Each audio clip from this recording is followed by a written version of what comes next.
Good afternoon, everyone. Okay, it's not long to go.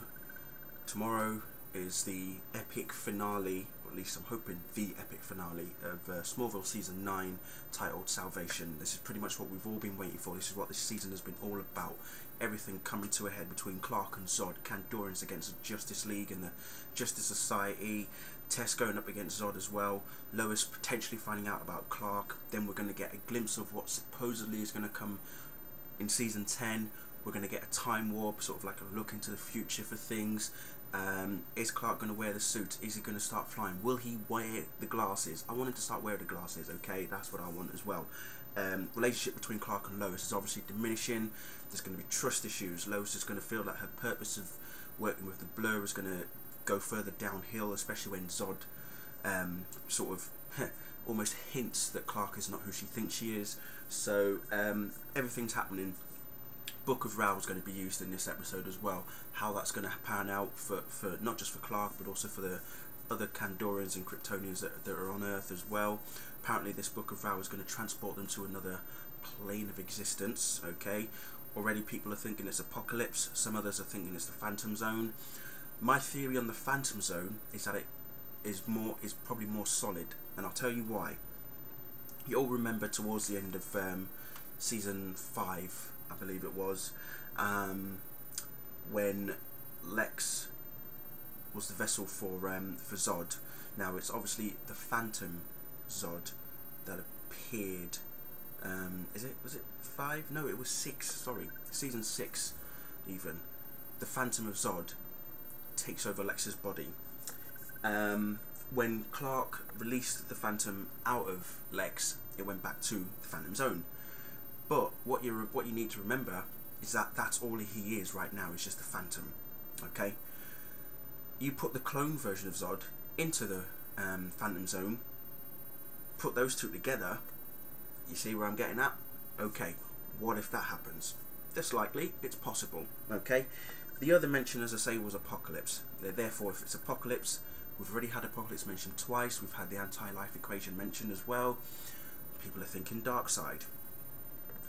Who knows? Maybe it will be. Okay. However, the clue for next season's villain has been pointed out by Brian Peterson, and I'm having to say this again because people are not getting it. That the clue for next season's villain is going to be in the episode. We have to keep an eye out for it, especially comic book fans. Okay, so everyone who's been sending me messages through YouTube and whatnot saying that the clue is in the promo that was first released last week, wrong. The clue for the next villain is not in the promo whatsoever. There is no clue. Okay, it's in the episode itself, which obviously has not been aired. Okay, so look out for that. I'm intrigued to find out who it could be. So what does this mean for Season 10? Well,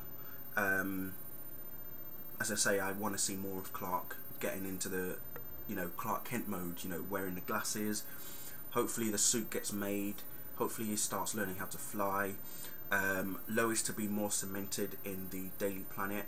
I want for Perry White to be at the Daily Planet as well. I'd like to see Martha back in Smallville. Other characters to come in. I'd like to see the return of Bart, aka Impulse.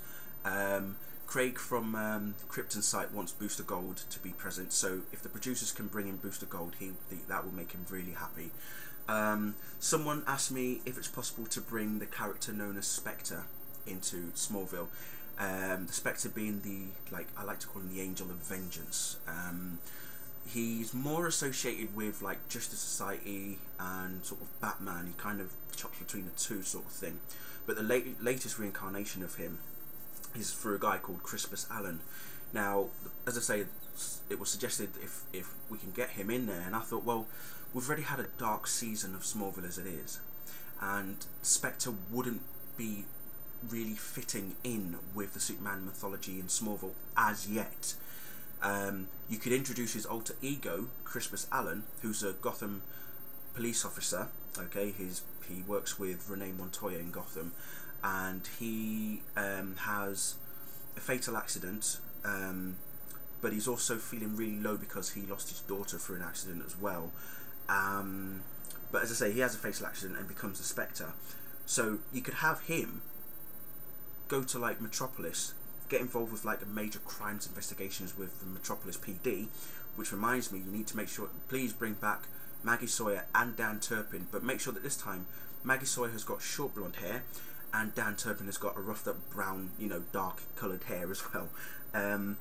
So you could have all of them working together, and then from that moment, from Christopher Allen, he could mention he works for Gotham City Police Department, therefore he'll then mention something along the lines of Bruce Wayne, and therefore you've got the connection to Batman. So again, there's that as well. So that's what I would like to see happen in season 10. Returning characters, obviously we know Clark's going to return, Lois as well.